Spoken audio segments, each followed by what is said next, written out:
Well, good afternoon. I'm very excited because my books came in, and so I have another story to share in honoring our Black History celebration. And this one is Kamala Harris, Rooted in Justice.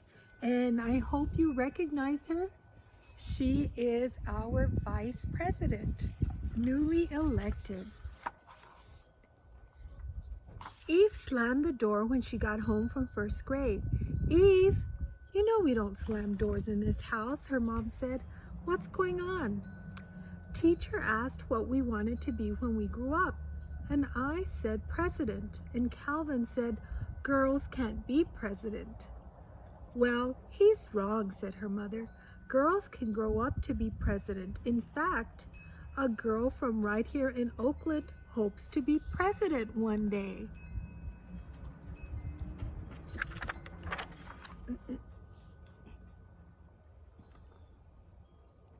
Life is a story you write day by day. Kamala's began with a name that means lotus flower. See how her beautiful smile opens wide like petals, fanning across the water's surface. But you don't see the flower's roots, her roots. They grow deep, deep, deep down. Let me show you.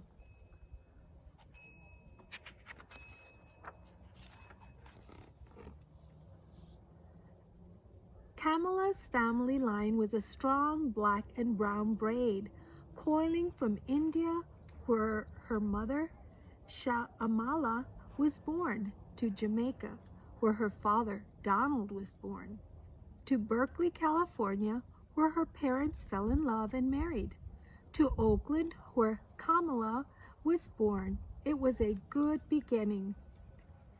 Is this like Once Upon a Time?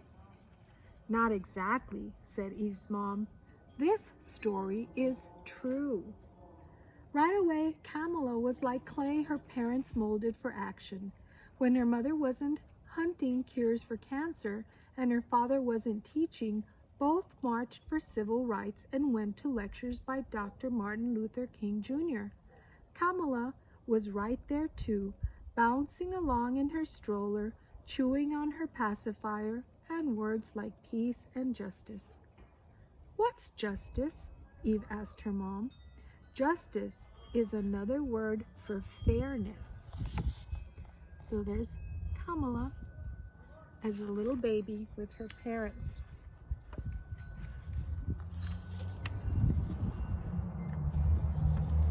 Once,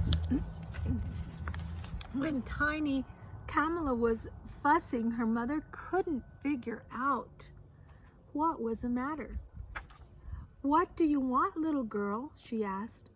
Freedom, said Kamala, and a waterfall of laughter sputtered from her mother's mouth. At demonstrations, marchers often chanted, "What do we want?" And the answer was always freedom.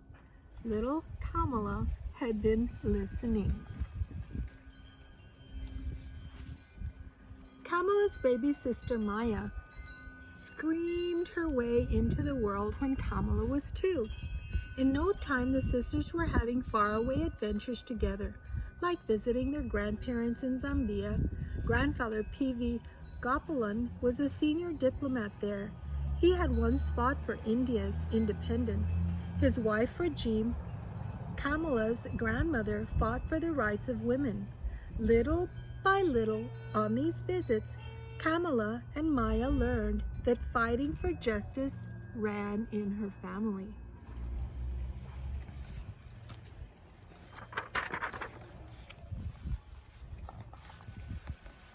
Sadly, when Kamala was 7, her family squeezed into a different shape. Her parents divorced, and her daddy moved to Palo Alto, while Mommy and the girls packed for the Flatlands, the black working class area in Berkeley. Having a long-distance daddy can make your heart hurt. But Kamala's new neighbors welcomed her family with smiles and helping hands, warm as sunshine. Still, Kamala was sometimes lonely for her daddy. Luckily, her godmother, Aunt Mary, lived close by and gave Kamala extra hugs whenever she needed them. Like other black and brown kids in the flatlands, Kamala was part of a California program to integrate the schools. Every day, she rode a yellow bus bumping through familiar city streets all the way to the wealthy white part of town with sprawling hillsides painted with gardens. Thousand Oaks Elementary was a world away, but Kamala didn't mind. There she got to meet kids who were rich and poor, black and white. Kids who celebrated holidays she'd never even heard of. There, teachers taught her to count to 10 in many different languages. "Oh, I can count to 10 in Spanish," said Eve. "Who taught you that?" asked her mom. "Guadalupe from next door." Eve smiled proudly.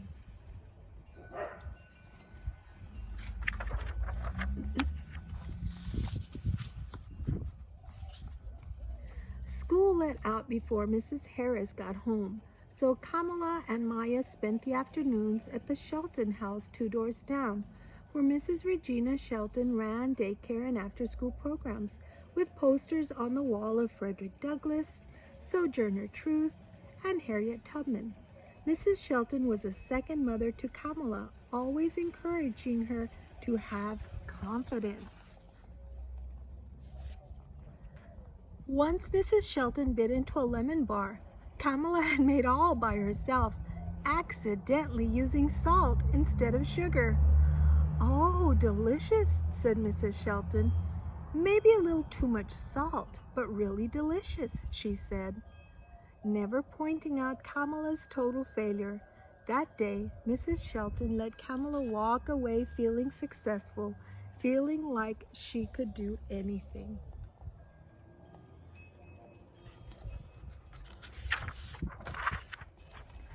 After school, Kamala's days bulged and with busyness. She had homework, piano lessons, ballet classes, and Barbie playtime. Thursday nights were the best though. The family would go to the Rainbow Sign, a cultural center celebrating Black art, music, books, and film. James Baldwin spoke there. Maya Angelou read there, and Nina Simone sang there. Nina's gravely voiced versions of "To Be Young, Gifted and Black" often rang through Kamala's home. The more she heard this favorite song, the more Kamala thought, "I'm young, gifted, and black too."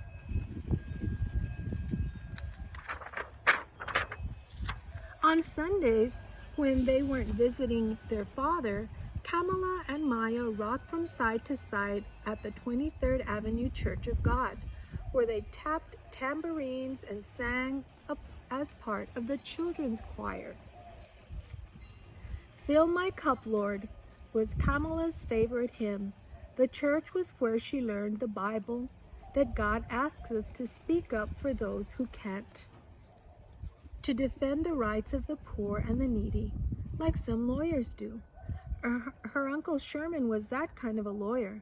Maybe someday Kamala could be one too. "I don't want to be a lawyer," said Eve, "but I like making sandwiches for the homeless. That's helping too, right?" "Right," said her mom. In her first year of middle school, Kamala would need a lot of faith. She learned a new lesson about change, a lesson dressed in down jackets and mittens.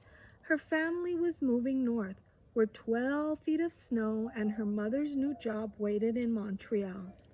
"It will be a wonderful adventure," Shamalaya told her girls. But Kamala grumbled. The thought of leaving her friends and the warmth of sunny California made her shiver.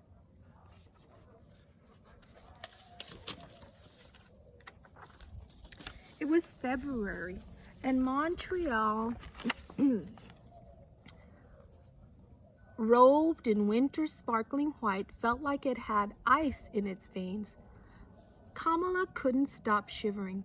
Worse yet, their new neighbors spoke French, a language Kamala's mother insisted her daughters learn. The English name of the French school her mother handpicked for them was Our Lady of the Snows. "That's a funny name," said Eve. "Maybe," said her mom, but Kamala wasn't laughing. Montreal was no place for a lotus flower. Sighing, Kamala unpacked her new clothes and her old experiences, like marching for change with her mom. One spring day, when the temperature rose enough for outdoor sports, Kamala and Maya marched in front of their apartment building, waving picket signs, because kids weren't allowed to play soccer on the front lawn. "It wasn't fair," said Kamala. Kamala cared a lot about fairness. The building manager read Kamala and Maya's signs and changed the rules.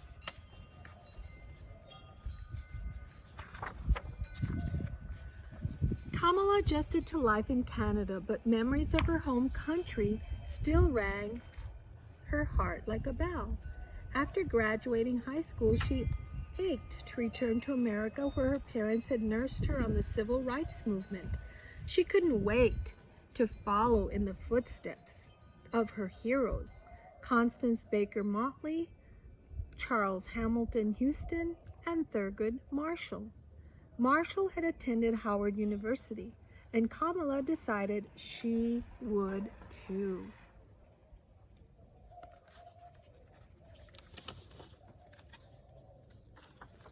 On her first day at Howard, Kamala turned this way and that, smiling at the faces of students from America, Africa, and the Caribbean.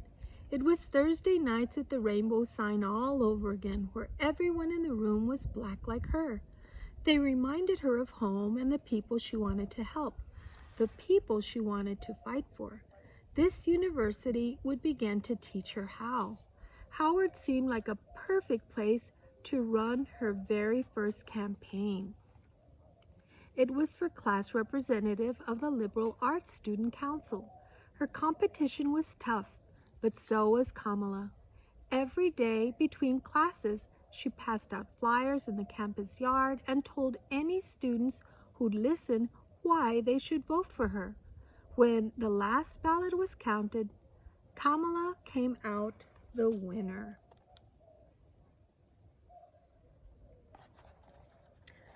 "Daddy says I don't have any competition because there's only one me," said Eve.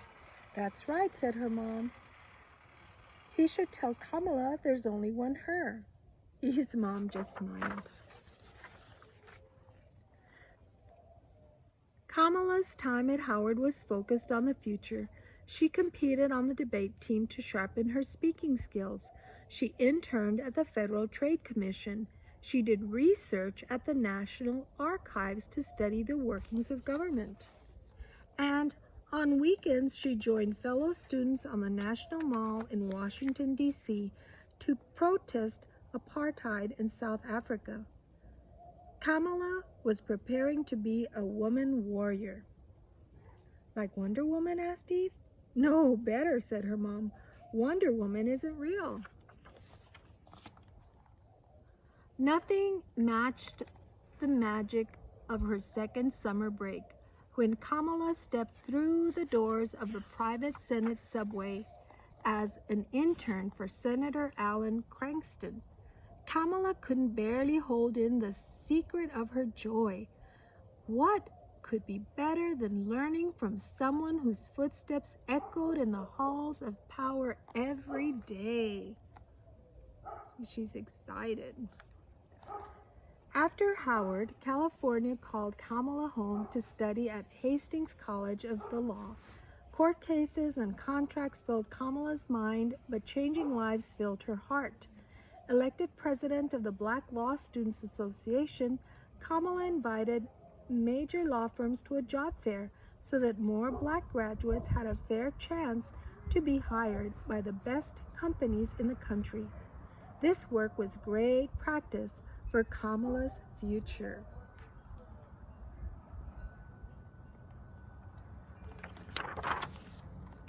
Graduating law school meant there was one more exam to take, the California bar. Without passing it, Kamala could not practice the law. She didn't pass, which taught Kamala something new: failure. It is the toughest teacher, but it can also help be the best because it makes you dig down deep and try harder. On the second try, Kamala passed. "If at first you don't succeed," said Eve's mom, try again," finished Eve.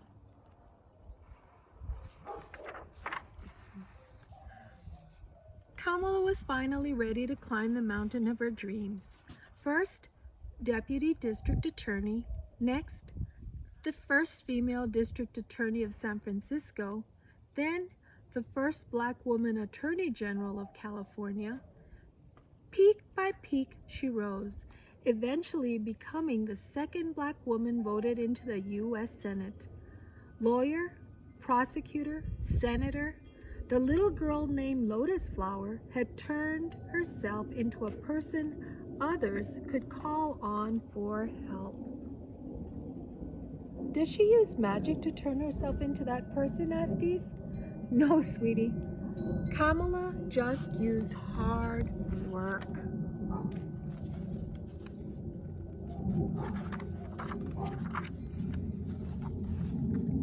As senator, Kamala fought for laws to help workers earn more money, joined the Women's March on Washington for equality and civil rights, and telephoned lawyers to help immigrant children who came to America, looking for someplace safe to live. Each time she answered a call for help, Kamala proved that her family's legacy of public service was alive and well in her. "What's a legacy?" asked Steve. "It's like the inheritance you leave behind for your children."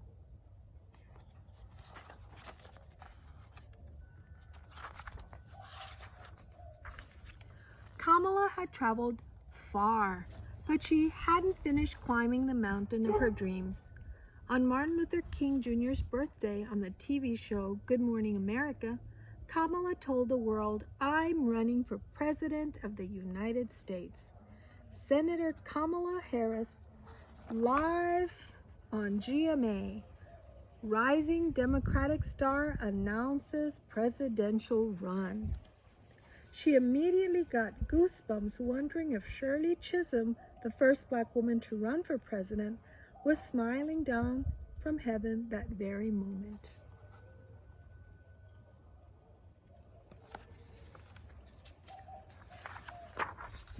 Months into the race, Kamala realized that running for president cost more money than she thought, and Kamala's campaign team didn't have enough. She decided to give up her run for the 2020 presidential nomination. Sad to leave the race, Kamala looked forward to all the good work she could still do as Senator Harris. "That's okay," said Eve. "If at first you don't succeed, try again." "Exactly," said her mom. "When will Donald and Shamala's daughter ever get to call the White House home? Only God knows." Kamala Harris is still writing her American story. And so are you. "I know what happens next," said Eve. "What?" asked her mom. "Tomorrow I'll tell Calvin what he's wrong and he's a doofus." "Eve Temple, I taught you better than that," said her mother. "Okay," said Eve, her fingers crossed behind her back. "I won't tell him." So I'm sure as you heard the ending of this story, you noticed that this story was written before Kamala became our very first Black Indian woman vice president. And I look forward to all that she's going to accomplish as vice president. And who knows, maybe one day she will be our first female president. I hope you enjoyed learning about our vice president. Have a great day. Bye.